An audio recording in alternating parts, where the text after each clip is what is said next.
Good evening. I'm really pleased to be here. A couple years ago, I had the pleasure of coming in and talking to you about solid-state drive technology. For this presentation, I'm going to be covering both hard disk drive, what's going on in that segment in the industry, as well as an update on some of the latest SSD technology that's being introduced. There's a lot that's been going on in the industry over the last few years. This has been really unbelievable amount of change that's been affecting storage devices and how systems and servers and storage are going to be configured over the next 3 to 5 years. Let's see here.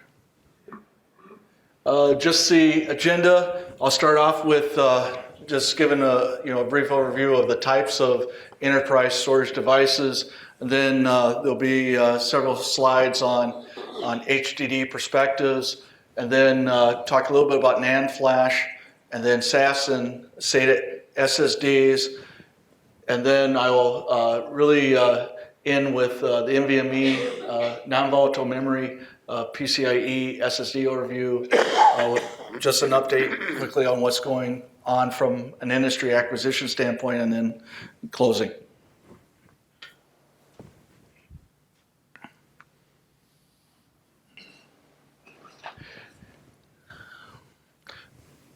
I've really grouped the HDDs and SSDs into 6 major groups or categories, with 3 on the HDD side and 3 on the solid-state drive side.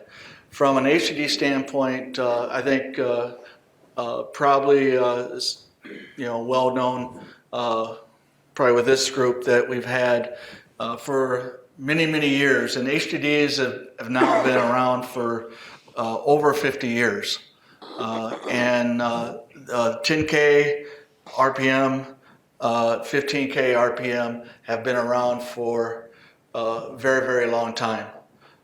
So we've got up at the top corner there, the mission critical 15K drives, and just at a few of the key attributes there is it's 2.5 inch form factor, and I've got a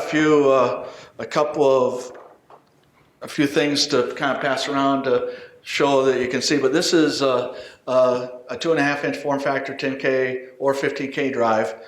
From a 15K standpoint, you can have 3 disks or 3 platters and up to 6 heads. So 2 heads per platter to read the media.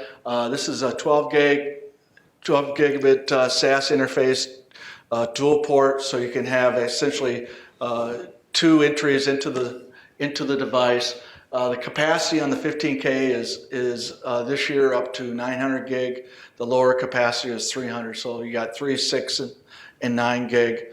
And then from a 10K standpoint, it's and this is kind of a visual one, a non-functional one, and then this is one that's would be more like one that you would put into the system. But then you have the 10K, which has 1 extra disk and 2 extra heads, same packaging, same SAS interface, but the capacity will go up to 1.8 terabytes. So it'll go from 600 to 1.8 terabytes. And then on the business critical, which really is where the strength of the HDD industry and market is going to be going forward. It's called nearline, can also be called business critical, but it's characterized by having 7,200 RPM, so slower revolutions per minute as far as the disk spinning around. You can come with either 12 gig SAS dual port or 6 gig SATA. So the 6 gig SATA would go into more of a cheaper infrastructure because it's single port. Then capacity-wise, and this is where the value of the nearline comes in, is today, this year, you can get up to 10 terabytes in a single 3.5 inch form factor. And this is another one this is kind of a demo of a 3.5 inch form factor that will go into those type of configurations. You'll notice that the 3.5 inch, that this is the dimensions. You won't find a 3.5 inch dimension on this. This is actually a legacy. It really refers to, we used to be able to plug one of these into I think a floppy disk 3.5 inch bay, and so they came up with a 3.5 inch form factor that says, okay, you can plug the HDD into that same bay.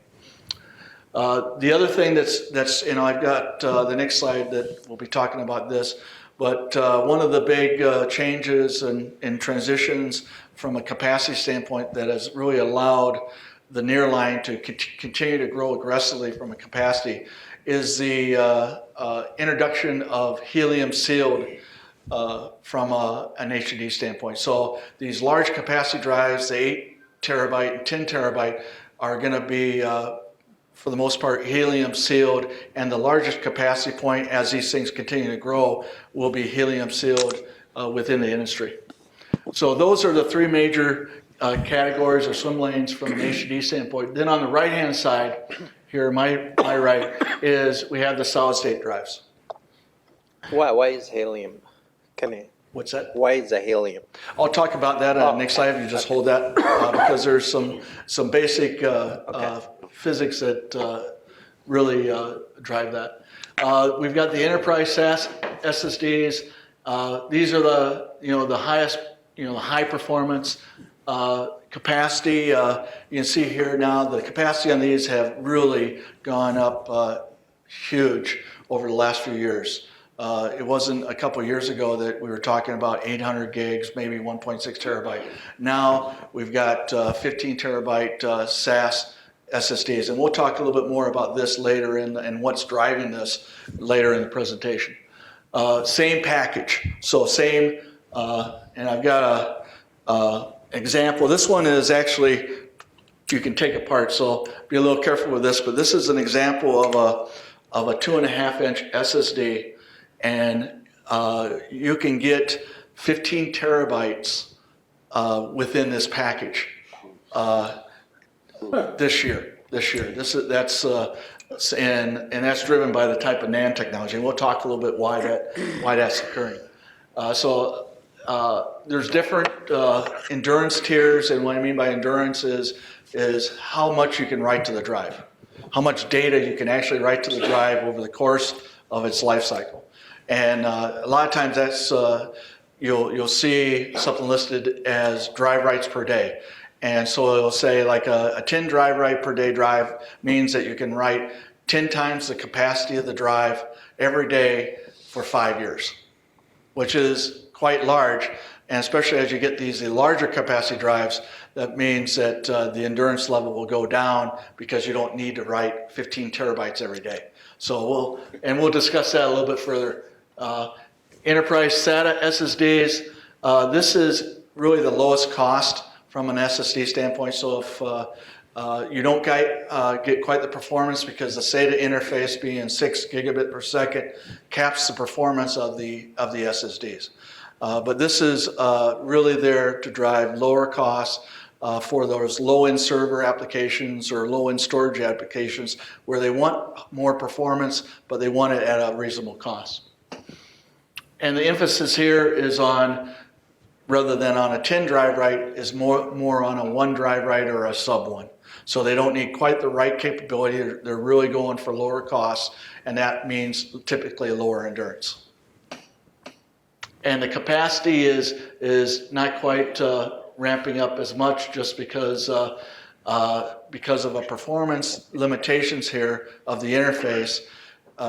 If you have a larger and larger capacity drive, you're not going to be able to go grab the data because of the performance in the interface isn't going to be able to get you the data as fast as you would on a SAS, where you have 2 ports that potentially you can use for performance. And then probably the newest member of the SSD family, that's the newest category is what we call non-volatile memory enhanced PCIe SSDs. And we'll talk later in the presentation about this, but these are emerging technology. It's based on the Generation 3 PCIe interface. This has the highest performance, but also the highest power. So you pay for the performance with a much higher power for the device. Capacity up to 6.4 terabytes, and there's multiple form factors, 2.5 inches available, but there's more form factors beyond that. And we'll speak to that during this presentation.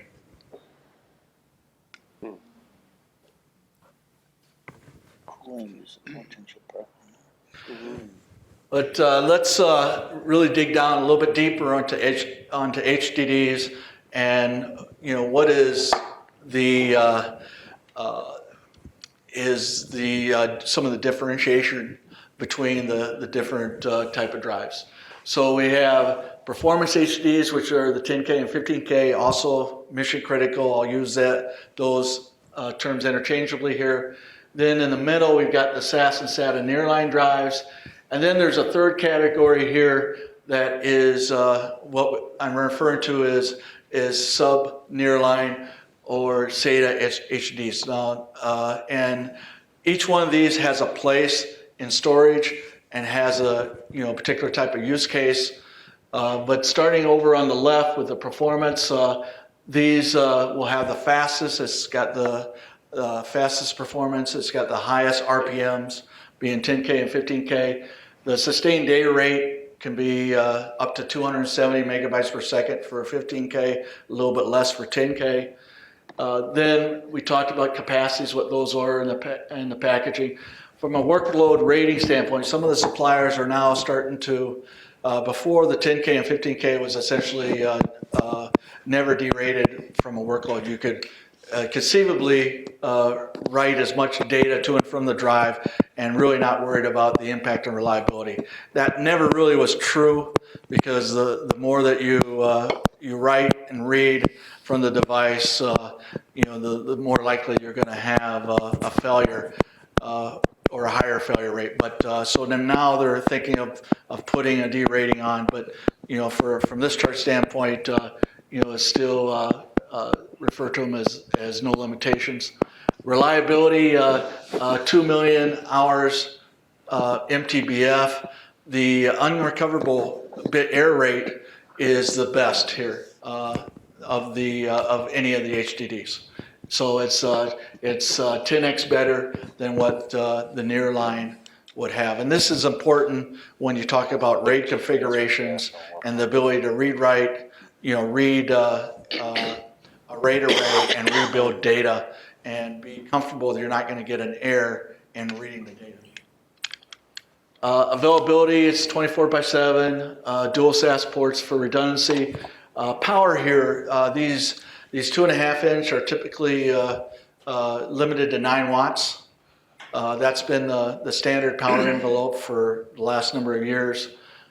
Then from a cost standpoint, and I just put some relative costs here, if I look at nearline as being $1 sign, a 15K is going to be roughly 8 times, depending on the capacity, and the 10K is going to be roughly half of that. So from a relative standpoint, that is what you would reference from an HDD standpoint. Then if we move over to the nearline column, from a performance standpoint, one of the differentiators here is the random performance is less than the 10K and 15K drives. The sequential is pretty good, but the random performance, because of the RPMs, is where you're going to be limited from a random performance standpoint. The capacity is going to be the best with 10 terabytes currently, and that will continue to grow over the next year or two.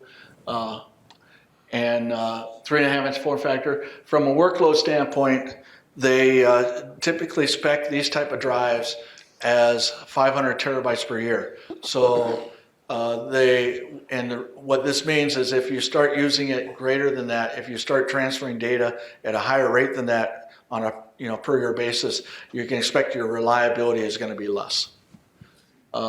Reliability is not quite as good as the 10K and 15K drives. from availability, same availability from a SAS standpoint. SATA, of course, is single port. The power is going to be typically 12 to 14 watts because, except for helium is going to be a little less. But for those 3.5-inch drives, you have more platters, more things to spin. You're going to have more power than the 10K and 15K drives. And these drives are typically targeted for cost-sensitive applications with more reasonable workloads. And then on the right this is the lowest from a performance standpoint. There's some inhibitors here. These are, I hesitate to say niche type of HDDs, but they tend to have a really specific place where you can use them.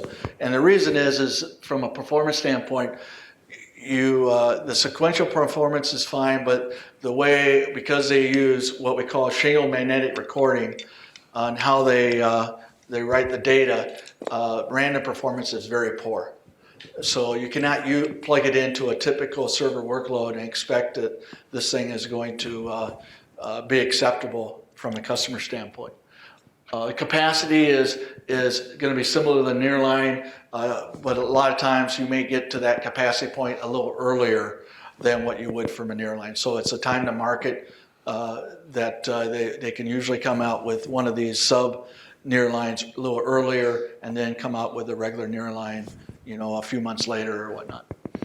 The workload rating is about it's less than a third of, so it's not meant for any sort of heavy workloads. This is really meant to be limited in the writing and reading capability that you are looking for. So really targeted for cold or archive type of applications.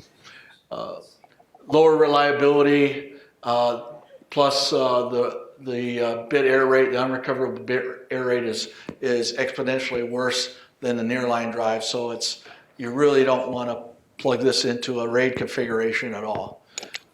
So this is also a little cheaper, but like I said, this is really targeted for hyperscale or cold or archive type of storage. Jim? Yes? What's different about the recording on that last column that says it's not just latency of waiting for the disk to come around? About the recording? Yeah, you said it's low latency kind. I mean, it's Well, on those type of drives, what they use is what's called typically shingle magnetic recording rather than perpendicular. And on shingle magnetic recording, and I've got a slide coming up that'll talk about it, but essentially you write it sequentially and you overlay tracks. And as a result on that, if you try to go and do random writes, it's going to cause a lot of read, modify, write type of activity. But it's I've got a little bit better chart that can describe that coming up.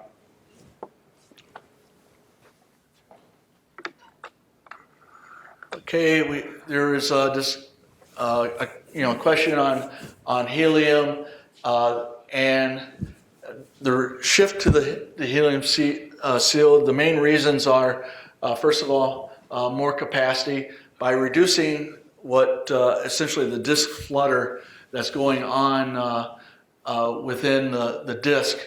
You can essentially put more platters because you can space these platters with a smaller spacing than what you can with air. So by having helium and having it sealed, you can put more platters. I mean, we're going to 7 platters now on products, helium products, and we expect that they can potentially go up 8, maybe even higher than that within the same form factor. And that's all due to being able to make the platters closer together and be able to have more stability and be able to, when you do the RPMs. Then from a power standpoint, one of the big attractiveness of helium as well is lower power. And so it's typically about 1 to 3 watts of power saving. And this is on the highest capacity drives, which typically will be higher than your 4 terabytes or 6 terabytes or whatnot. Then we have cooler you have less power, so it makes sense that you'd also be cooler. And being cooler not only helps from a energy saving standpoint, but also as far as from a reliability. Drives typically will be more, have better reliability at colder temperatures than higher temperatures.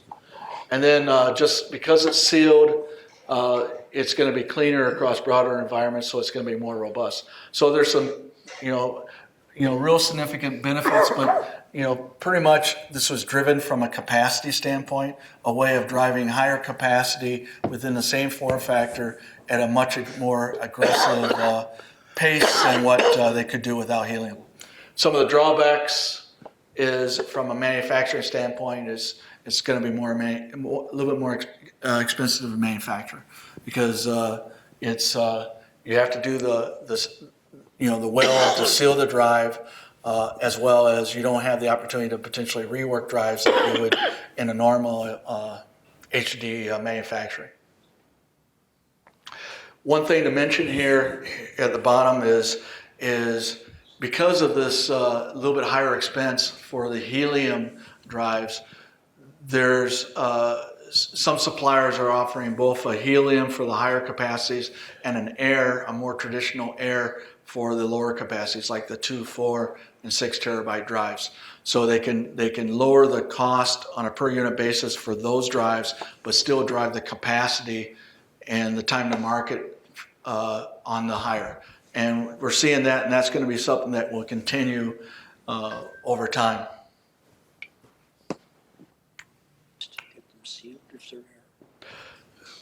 One of the major challenges of hard disk drives has been the recording technologies.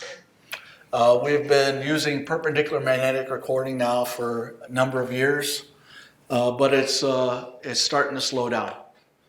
And it's getting more and more difficult to keep getting the density increases that are required with this type of recording technology. So this is a roadmap chart from the Advanced Storage Technology Consortium. It's, I think, sponsored by ADEMA. And they've published this as essentially an industry footprint of where recording technologies are likely to go over the next number of years. So we've got from PMR, the next step is an incremental step, essentially taking PMR but adding two-dimensional magnetic recording. And the next slide we'll talk a little bit more about that. But that is more of a supplemental approach. But then the next major advancement is the next step beyond that. And one of the key options or main options is what's called heat-assisted magnetic recording, or HAMR.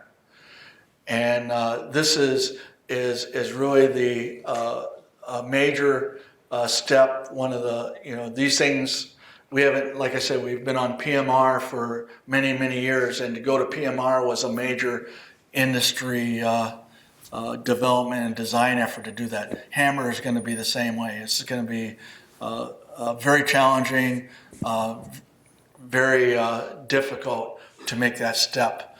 And that's one of the reasons why helium became, I think, such a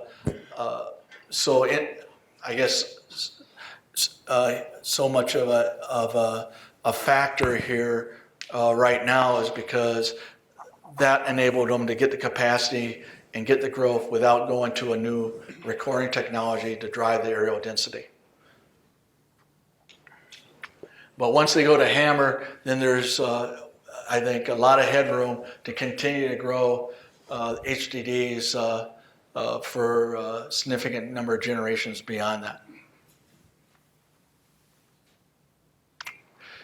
And then, so talking in a little bit more detail about the three recording technologies that are really of interest going forward, the shingle magnetic recording, the two-dimensional magnetic recording, and then HAMR. Starting with shingle magnetic recording, this is maybe kind of hard to see up there on the top right, but what happens is it's like shingles, just like the name is, it's writing data, and then the next one, it overlaps it, so it's essentially creating a shingle of the new data. Now that creates a much more narrow track to read the data off of the drive.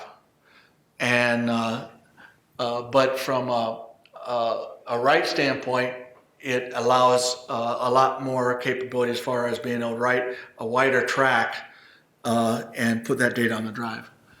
And this is SMR is already shipping on Code and Archive. It's it fits very well in that type of application. But just by the very nature of the technology, it's being able to do random writes it just doesn't fit very well. Are these nano size, micro size, the dimension of that dot? The scale. What's the scale? Yeah, scale on that. I don't have the scale. I'm sorry. Oh, that's all right. Okay. No problem. It's small, very small. Then we have two-dimensional magnetic recording. So one of the challenges is because we're pushing the density of the track closer and closer together, it's getting more challenging to read the data off the track because you get some interference between the tracks as far as noise. So the two-dimensional magnetic recording, essentially you have two readers that are connected together on the slider, and the objective there is essentially to read, go along the data twice and be able to, with those two readers, be able to get the data and to cancel out some of the noise that they're seeing within the tracks. And this is something that is probably going to be on next generation drives going forward, probably in the 10K and 15K in particular. Then from a heat assisted, and I think you can see here why HAMR is such a major step. This is where they're using a laser as essentially to, first of all, as you get trying to pack more and more bits into a smaller and smaller area, it's making it very difficult to be able to write to the media and have it be retained. And one of the reasons for that is the level of coercivity that you have to have. And so and coercivity is really the ability to, to be able to write and have it be retained on the drive. And what HAMR allows you to do is it allows you to essentially, in a very small area where you're writing that bit, is heat it up, which then allows the magnetic properties to change on the media that allows you to actually do the magnetic recording and have it. And then when you cool it down, then that data is retained.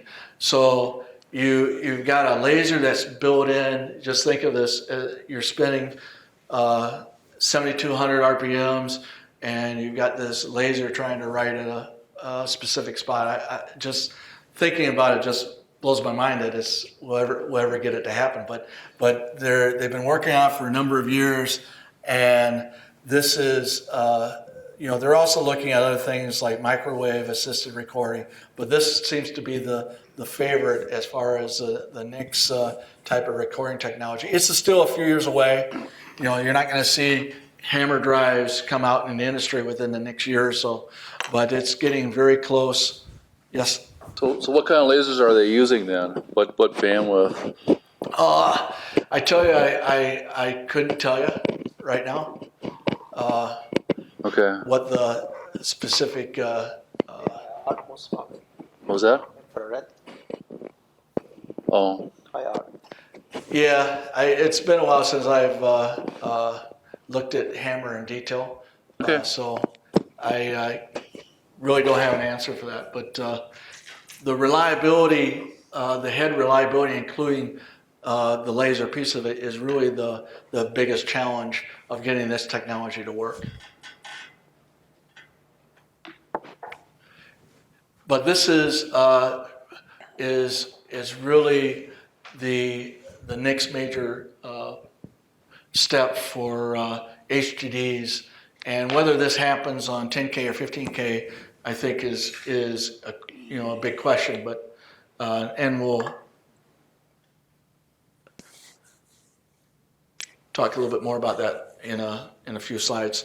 Then from a cost standpoint, one of the big things that's occurring here, and this is just a relative, but the thing to understand is, we've got the SAS SSD 10 drive writes up at the top, and it's coming down. It's coming down at a pretty good pace.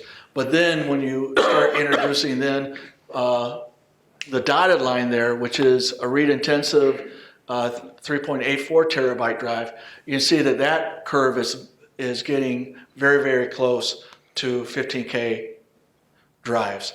So as by going to the lower endurance, it enables them to take cost out, and you end up with, at least from a dollar per gigabyte standpoint, that gap is closing, at a pretty good pace. The black dotted line, long dot and short dot, is the 15K 600 gig drive. So, the 15K is, there's going to be some customers that will look at this and say, well, I can take advantage of read intensive instead of a 15K configuration. 10K is, as I said earlier, is about 50%, 60% of a 15K. So still, a good space there. But the one that is really is going to be around for a long time is the green line, and that's the business. So you can see that it's just still a huge gap there for SSDs to get down in that territory. Is going to take a long period of time. But the 10K and 15K, that gap is, particularly on the 15K, is really narrowed. If you look at where it was just last year and where it is now, and where we're projected to be at the end of next year, you can see that it's clearly that the read-intensive SAS SSDs are gaining on the 15K HDDs. And some of this cost is going to vary, depending on factors like write endurance, the type of NAND. Higher capacities will have better dollar per gig than lower capacities. And then, whether it's a SATA or SAS interface, and really the supplier. Some suppliers are going to be more aggressive than others. The flip side of the cost equation is performance. And then when you look at performance and you see really what is is going to be the challenge for particularly the 10K and 15K HDDs. These are just 4 products that are available in the industry today. So I've got Western Digital 15K drive that has a sustained sequential up to 271 megabytes per second. So pretty good from a 15K. The random reads and random writes are, a little over 500 IOPS per second. But then as you step through it, if you look at what you can get with a SATA read-intensive drive, this is from Samsung. The sequential performance is roughly 2x that of the 15K. But then if you look at the random reads, it's exponentially better. And random writes, again, huge factors.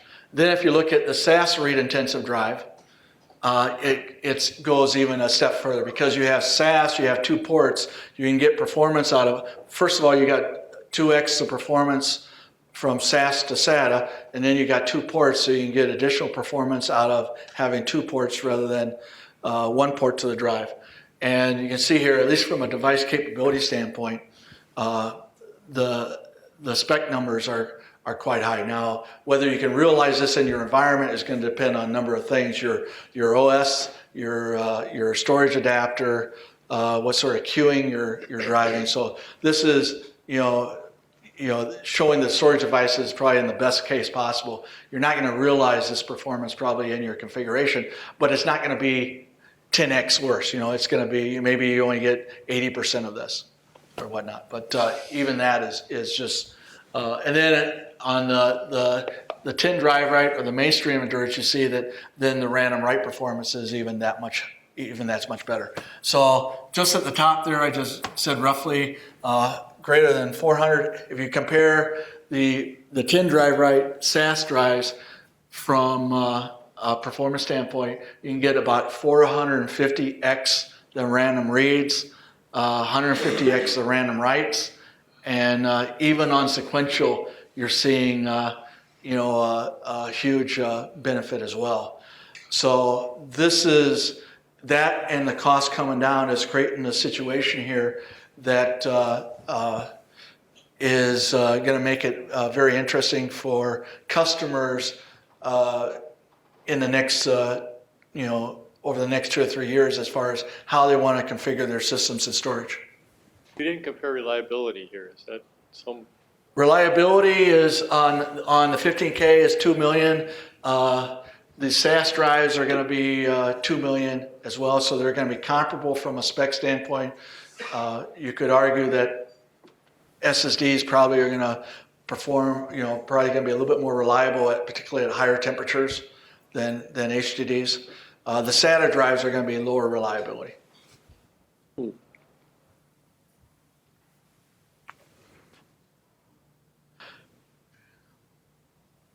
So from a future direction standpoint, some of this is my personal opinion, as well as from what we hear from within the industry. But SSDs, I think is a given, are going to eventually erode the mission critical HD volume due to total cost of ownership factors such as space, energy, and performance. So if you can take a large, one of these large read-intensive drives and be able to displace a large number of HDDs and get the performance that you want and get the configuration you want, whether it be RAID or mirroring, whatever, the footprint is going to be that much smaller. You're not going to have drawers and drawers of HDDs, which are 600 gig drives. You may have a much smaller number of 4 terabyte SAS read-intensive drives. Then the market for 3.5-inch nearline, that's going to be strong. That's going to continue to, there's a lot of headroom there. That's going to continue to be a strong area to do. And a lot of the stuff that we've talked about, I think already, that I'll probably skip over in the interest of time. But this is, from an HD standpoint, where we are sitting and where we're going over the next few years. Transitioning to more of the SSD piece, one of the big shifts in SSDs is the availability of newer NAND technology. And I got the title here as moving to 3-dimensional NAND. This is really driving, we talked about that 15 terabyte SAS read intensive.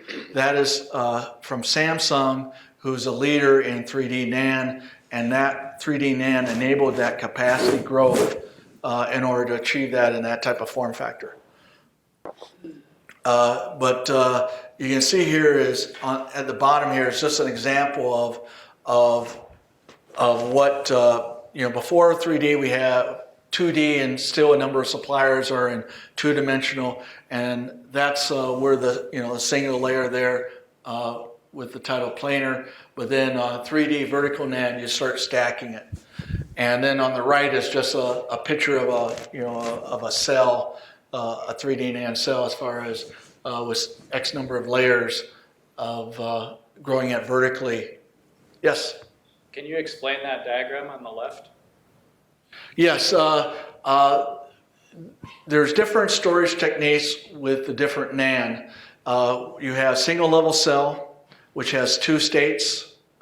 You have multi-level cell, which is MLC, which has 4 states, and then you have 3-level cell, which is TLC, where you can have up to 8 states. So kind of one of the things that's really going with 3D NAND is taking 3D NAND and combine it with TLC, and that enables you to have much more capacity, higher capacity than what you could with SLC or MLC. SLC was very expensive, and from a capacity standpoint, you're limited because of the number of because of the implementation of the cell. But on triple level cell, you have a lot more ability to have more states and have more capacity. So do these diagrams, the bubbles with the partly filled? Yeah, those represent the different states the different electrical states you can have. They're like a signal level? Or- Yeah, kind of like a signal model, I think. SLC, and if we go to the next one, this is just a market picture of what's going on. So 8LC here is think of that as TLC. 8 represents the 8 states that you saw in the previous one. So they just happen to name it that rather than TLC. But you can see here is SLC is essentially very little volume in that anymore. It's very expensive. You can't get very much capacity. And MLC has essentially took over that piece, a few years back. But now MLC will essentially take over by 3D NAND and TLC, that combination. And that is going to be required because on the right here, you can see is the NAND petabyte demand. So back in 2015, we're roughly under 100K petabytes, but by 2020, we're going to be almost 5x the requirement, and most of that is a lot of that is going to be driven by computing. And in order to do that, we're going to have the scaling that's driven by 3D NAND. That will enable us to continue to get the dollar per gig reductions that everybody wants from in our products.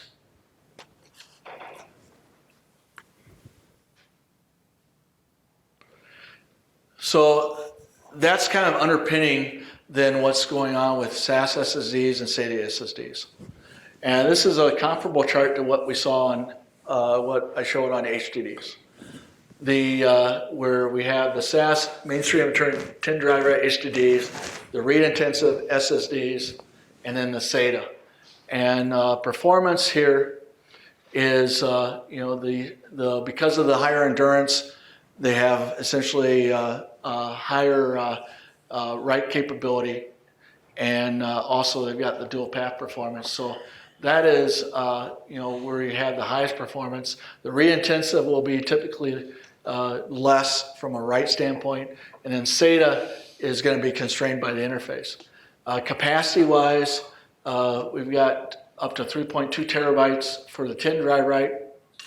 I talked about 15 terabytes for the SAS read intensive and 4 terabytes for the SATA read intensive.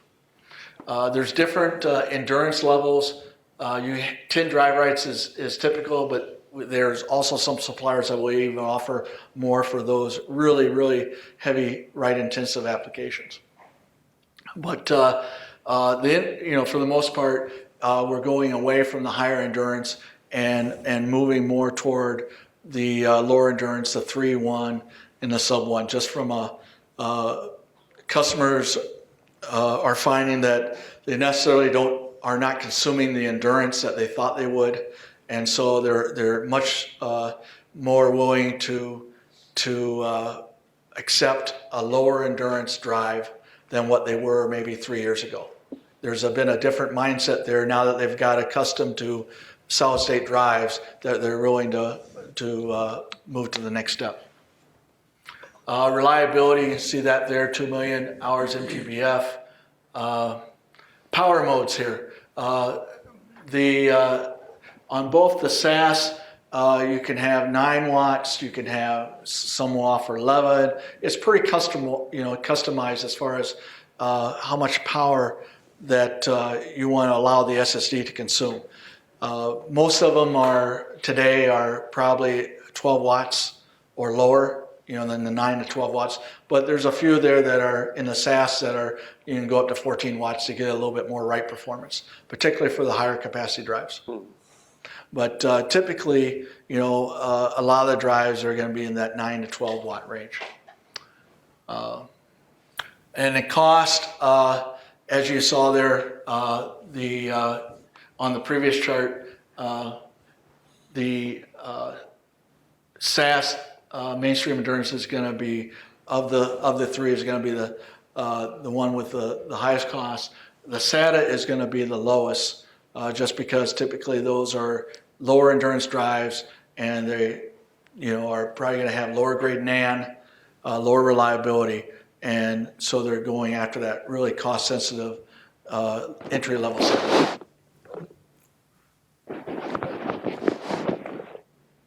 Okay. Key directions. From a SATA SSD standpoint, there's going to be a continued need as the lowest cost SSD, though eventually, at some future point in time, NVMe is going to impact the SATA SSD volume. Where that occurs is probably still to be decided or cleared up, but it's certainly in the next probably three years we're going to see NVMe make inroads into the SATA SSD space. Then from a SAS SSD standpoint, there's an opportunity here for SAS SSDs because of just by the characteristics that they bring to the different servers or storage configurations, is they're going to have an opportunity to really close the gap on the 10K and 15K drives. The transition to 3D NAND and the ability to implement enterprise TLC SSDs are really changing the landscape here. Samsung is already there. The other major NAND suppliers are going to be there within the next 12 months for sure. And those two things together, 3D NAND and TLC, are really driving impressive increases in the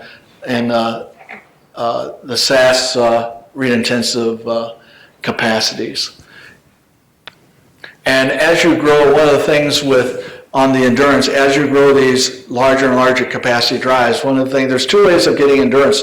One is to essentially be able to have more NAND at your disposal from essentially an over-provisioning standpoint as far as spare NAND that you can use for writing and for spares and stuff like that. The other thing is by having a larger and larger capacity drive, it's the ability for a customer to write to that larger capacity for a 10 drive write, 10 times a day is going to be a lot less likely. So as you grow the capacity, it's just a natural effect is the ability to write multiple times to that SSD is going to be decreased. And so as you get these larger and larger capacity drives, the endurance today at one drive, right, the next tier that may be acceptable to customers may be 0.1. You may have a 30 terabyte drive with 0.1 drive write and may be very suitable to customers' applications. And when you have that, that's going to drive down the dollar per gig number. And for those higher capacity drives, it's going to be very competitive from that standpoint with the mission critical drives. Also, going to higher power is going to allow the SAS drives to achieve better write performance. So they're going to be able to take fully advantage of the capability of the SSD rather than limiting it but just by the power consumption. With the ability to use both ports or both paths of the 12 gig interface to the SSDs, being able for the SSD to take advantage of that, that has also improved, particularly on sequential, where you can get a big advantage. And that's been an advancement in the design and the implementation of SSDs over the last year, 2 years. And as you saw in the previous chart, the price gap between the read-intensive drives and the 15K is getting smaller and smaller. Yes? What's happening on you're describing what's happening with online storage. There's always been a small business of offline storage, long-term storage, where it's not spinning or in this case live with an SSD. What's happening with that business? Well, I think when we talked about on bridging back to the HDD, the nearline drives that was in that, those drives are being used in those type of applications. Now, also what we're not seeing it very many products there, but eventually I think we're going to see SSDs targeted for that type of application as well, where you get these large SSDs that maybe are limited in the random performance, and because they can take some cost out, because you're not going to put as much over provisioning on those drives. So you're going to see the industry go after that segment as well from an SSD standpoint. But currently, for those customers that are in that code and archive space that aren't in tape, that want to have an HDD solution, that was the SATA sub-nearline HDDs that was in that previous discussion. Will they eat some of the tape business? That they're trying to. I don't know. I don't have any figures on how successful they are, but they've been trying to do that for quite a while. Because as they're afraid. If you look at what's going on, you got the SSD suppliers trying to take over the HDD volume. So the HDD suppliers have to look at what additional value add they can bring. The business, the nearline drives is one area that is clearly a value for them. But they're also looking at going lower than that to try to go after some of the tape business and going at creating some of these niche products that they're hoping that they can find some volume and revenue. Okay, moving to the last section here is NVMe. NVMe is still emerging. It's Non-volatile Memory Express over PCIe. It's a standardized high-performance software interface. It's available in 3 form factors, and I've got a slide that will go into the form factors here in a minute. But it's going to be an industry standard for software and drives. There's a consortium available, and it's really built for SSDs. So it's really architected to be an SSD architecture and implementation. And the PCIe interface gives some inherent advantages of bandwidth and performance over a SAS structure. So they're looking to take SSDs to that next level, and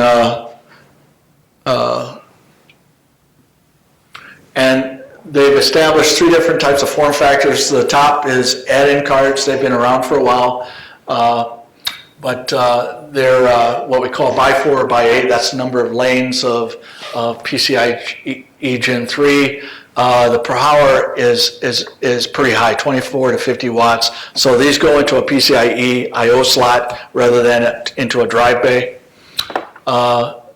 And this has the best performance and latency. You can get it in a half-high, half-length, or full-high, half-length card. Then you got the 2.5 inch. It's now called U.2 is the industry name for it.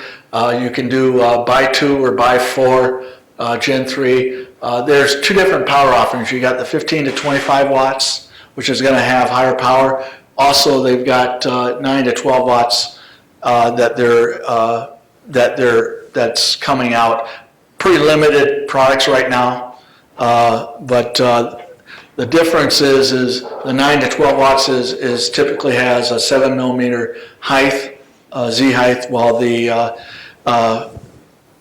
higher power will have a 15 millimeter Z height. We expect these to be direct attached to the CPU versus an HBA. They're looking at dual port support, just like what SAS has. And as I said, they've got two different form factors here on the 2.5 inch. And then we have the M.2. The M.2 is really your low cost segment that's really going after, to a larger extent, SATA SSDs. But there's a lot of synergy between the lower power 2.5 inch and the M.2. But there's 5 physical sizes. They're very small. The largest being 22 by 110 millimeters. The power is going to be less than 9 watts. You don't have a lot of plug capability on these, so they're not really intended for plugging into like you would a HDD today or an SSD, SAS SSD today, where you have more ability to plug into and replace and exchange devices. The endurance is typically going to be lower, 1 to 3 drive writes or even sub 1. And typically, power loss protection, which is standard on the 2.5 inch, you're not going to probably get on anything but probably the 22 110. Yeah. Could you say something about the interface, the software interface to these machines here, and how it might differ from today's hard drive or SSD? Because I think, to me, something like that could change the whole programming world. I'm a programmer, and we I don't know anything about it. I mean, it is different. It is a different architecture. The device drivers are completely different. Yeah. And so it's not like if you remember the transition from SCSI to SAS. Yeah. Which was there's a lot of leverage there. NVMe is. It's still It's multi-queuing for one Yeah. thing, and there's Yeah, an you got- administrative queue, and there's pipelining. They do pipelining between the queues and the drive, and there's more parallelism. It's a lot more I get parallelism. that. I think the thing is because the drive can take up so much more, and you can transmit so much more over the bus. You have a lot of more queuing set up to push stuff into the drive. But it shouldn't, I hope it doesn't look like a regular hard drive. That No. This is completely different. Yeah. than, They leveraged off some of the SCSI stuff when they first started, but it's a whole different driver. Yeah. And you can actually go out and find the NVMe consortium and listen to all their chit chat if you want to hear what's going on, and you'll get to hear about all their problems. And like on Linux, some of this is going to be available as far as the open source, as far as device drivers that are going to be done for Linux type of offerings. Just looking at the interface speeds here, and this kind of leads into the next chart that we'll do a compare on performance. But you can see here on SAS, if you have 1.5 gigabytes per second single port, 3 gigabits per second dual port, but a Gen 3 by 4, it's 4 gigabytes per second. Then if you look at in the future, when you go to Gen 4, you got Gen 4 by 4 is going to be 8 gigabits per second. If you do it by 8, it's going to be 16. Well, SAS, 24 gig is from a single port standpoint, going to be 3 gig. So it's going to be interesting to see. We're at another point in the industry as far as will the industry push hard on 24 gig SAS, or will they start really going after NVMe as the future interface for SSDs? So one question I have is, after Gen 4, will there be a Gen 5? I don't know. I'm sure there's always something new, right? Yeah. No doubt. And, you know, that's gonna be sometime out past 2018, but this is, if you look at, you know, that performance, and then I've got another compare here of, you know, because there are some NVMe products out there in the industry today, and so I essentially I took out the read-intensive SAS one, and I added in the NVMe U.2 to show, you know, what, on a Gen 3x4, this is a 2.5-inch or a U.2 form factor, but this is, you can see here is, you can get better sequential performance with Gen 4, but the random performance is over 2x, and the random write performance is comparable. So this is just one product point, but you know, this is the industry is pushing hard to get, you know, more and more products out there in the NVMe space. So there's going to be some interesting, discussions that customers are going to have to think through as far as, okay, do I want HDDs? Do I want SSDs? What interface do I want? What architecture do I want? And so all this is is occurring. You know, there's opportunities to have all these technologies today.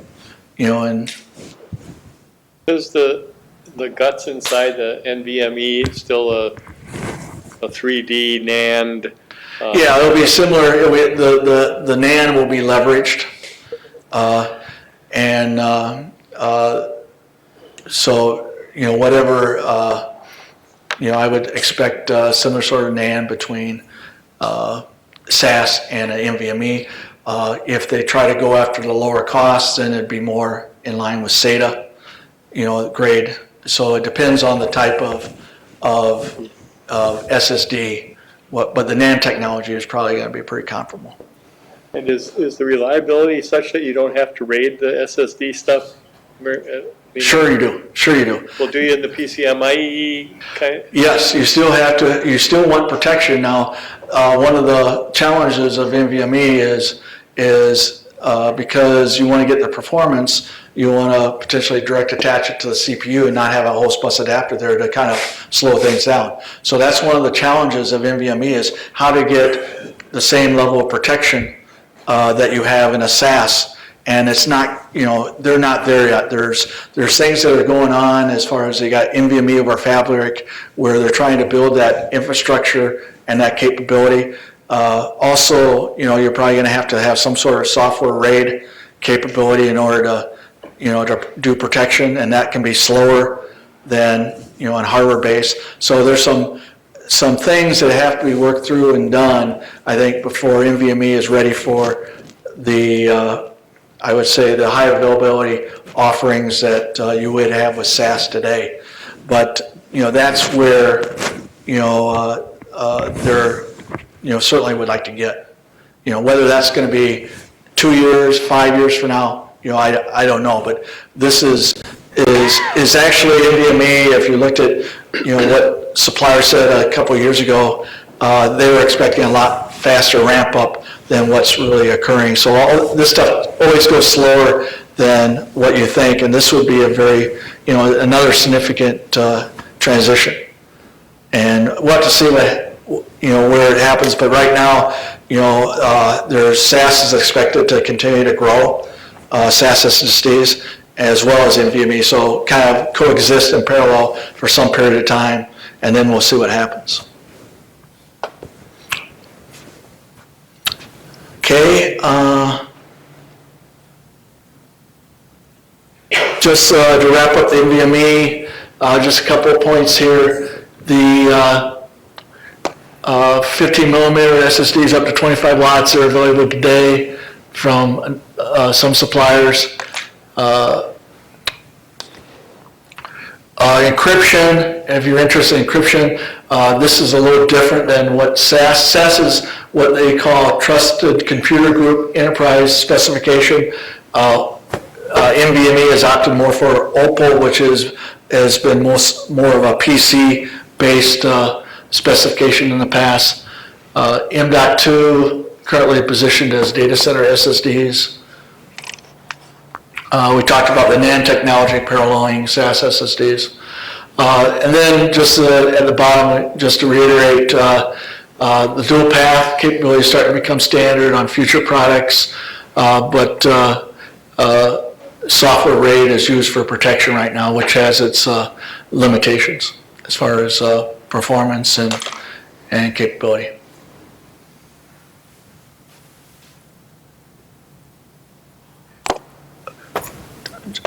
Just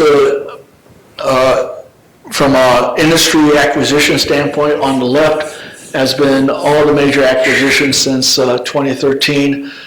Just a flurry of activity. Some of the big ones, obviously Dell buying EMC, that's a game changer for them. But also Western Digital buying SanDisk, and before that S-Tech has really redefined their company.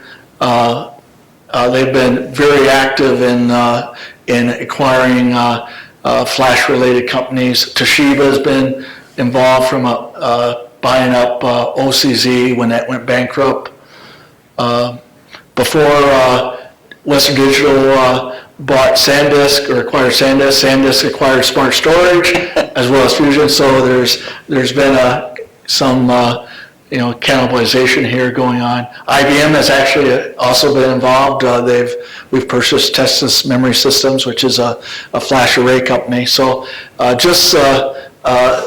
it's probably not done yet, I'm sure, but this has gone probably a lot faster than certainly I expected as far as going.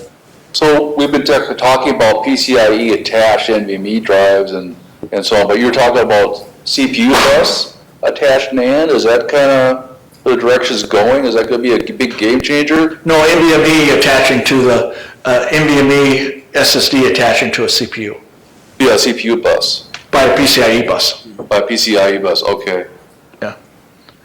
Because you don't have that host bus adapter that is now in the middle between SAS and PCIe. Right, you get rid of remove that, so in order to get the performance that the SSD can provide you have to leverage the PCIe interface. So you put the bus controller right with the CPU then, in that case, for the PCIe, or? Well, you've got, you would connect it higher up versus where the host bus adapter is. Okay. You essentially connect it exactly where the host bus adapter is today. Except now it's direct attached from an SSD, not from a host bus adapter. Okay. And that's why you no longer have the RAID capability in there. You have to do that, via software, because you don't have a hardware RAID adapter that you have in the middle. Just the core suppliers, HDDs for the most part have been down to 3, Western Digital, Seagate, and Toshiba. SSDs, now there's other SSD suppliers, but these are, I would consider, are kind of the big players here. And with Intel being very strong on SATA, and then will be very strong on NVMe, they're not really in SAS today as a direct supplier. And then we have Micron and Samsung. So you really have what here is a combination of the HDD suppliers that have now tried to move into the SSD space, and then you've got the memory guys that are now trying to take over the storage device space as well. And so that's there's advantages and disadvantages of both, but this is where we're at today. And then just in closing or summary, I think where this leads us here is the traditional model of configuring servers with 10 and 15K drives or enterprise capacity SSDs, that's going to change. Eventually, the enterprise SAS SSDs are going to, already they're well probably, a significant amount of volumes in that space. It's just going to continue to increase, and probably at the expense of first 15K and then to a lesser degree 10K. Because just as we talked about, the total cost of ownership advantages that you have with SSDs are going to eventually overtake what you would do with HDDs. And the kind of the key here too is the advancements in the flash technology are going to continue the SSD minimum. They've been doing a very good job. The NAND providers have been doing a very good job of pushing the NAND technology and getting capacity increases, getting new generations of NAND, first at 2D and then 3D. If they can continue to do that and have the capacity in their manufacturing to provide the supply, to provide the demand in the industry, then they're going to continue to grow. If they get limited by what they can manufacture, that's going to keep pricing at a higher level, and that's going to slow down some of this flow. So it's really quite a bit of dynamics that have to take place to see how this thing is going to occur. But there's a lot of dynamics or a lot of change that's going on now and over the last 18 months. Yes? You did a nice job outlining the companies and the players. How about the actual fabs? How many fabs are really doing NAND technology? Well, Intel, obviously, Well, let me, you got Toshiba, okay, they're an app provider. Now Toshiba essentially works very closely with SanDisk. They kind of share manufacturing fab, so that share now is going to be Western Digital. So those two together are going to share, some amount of NAND fab capability. Then you have Micron, and Micron is obviously a big player in NAND, but also they work very closely with Intel relative to NAND capabilities. Then you have Samsung, which is kind of all by himself, is probably the largest producer of NAND of any of them. So that's how the NAND, and you also have SK Hynix. I'm less familiar with them. They have not really been a significant NAND player in the SSD business, but I think we're starting to see them starting to get used by some of these SSD integrators on certain products. So SK Hynix is trying to get into this mix as well, but I think they are not to the level of the other ones that I mentioned. Is there any appreciable amount of time on the SSDs doing wear leveling activities? Well, they're doing it all the time. I'm trying to, versus, the refresh on a DRAM, for instance, is like 2%, 10%?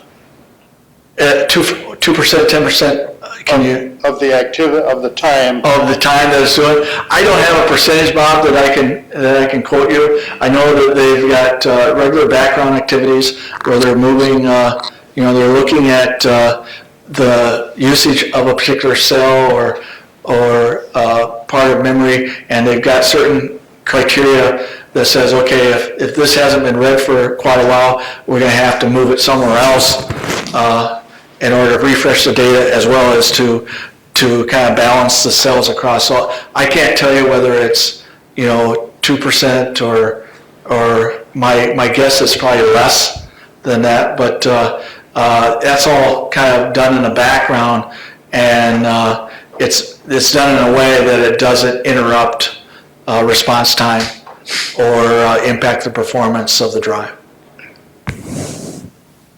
And obviously the enterprise drives like SAS and are going to do a better job of making that less visible to the end user than a SATA drive, which is going to probably not have as good a response time. Okay. Well, that's really all the charts.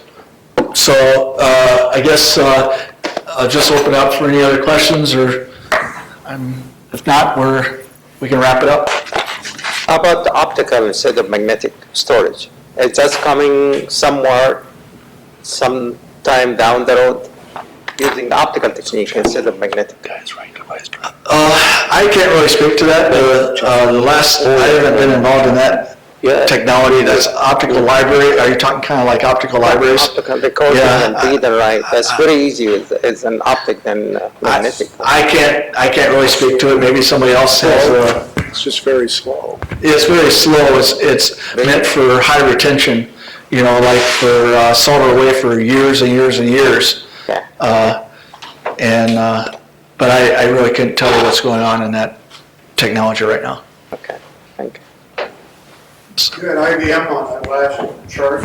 What's that all about? Is IBM still in this game, or what's going on there? Flash system. We bought Texas Memory System, which is all flash array company. And so we are in the flash business from the standpoint of taking, we actually work with one of the key NAND providers, and we get the NAND from them, and we do a custom solution, all flash array custom solution.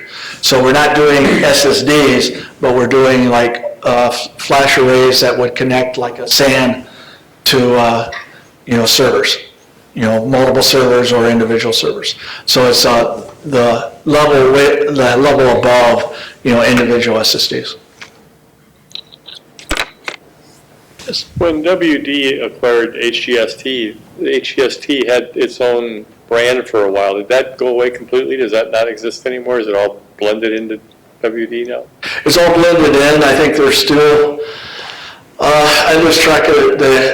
I know that the China, they got approval for China, so they're essentially a merged company now. And we still, and they refer to them as HGST sometimes, and they refer to themselves sometimes as HGST, but for the most part, I think, They haven't changed your sign yet. They may eventually, who knows? I can't really speak to their company, but I know that. Do they have products branded under HGST brand yet? Well, now it's mostly, I think, now that once they got the China approval, it's all, essentially Western Digital. You still see HGST, so I'm not exactly sure what the deal is, but whether they still keep that as a brand name or whatnot, but it's, from a company standpoint, it used to be that was a subsidiary, but that's no longer the case. All right. Okay. Thank you, Jim.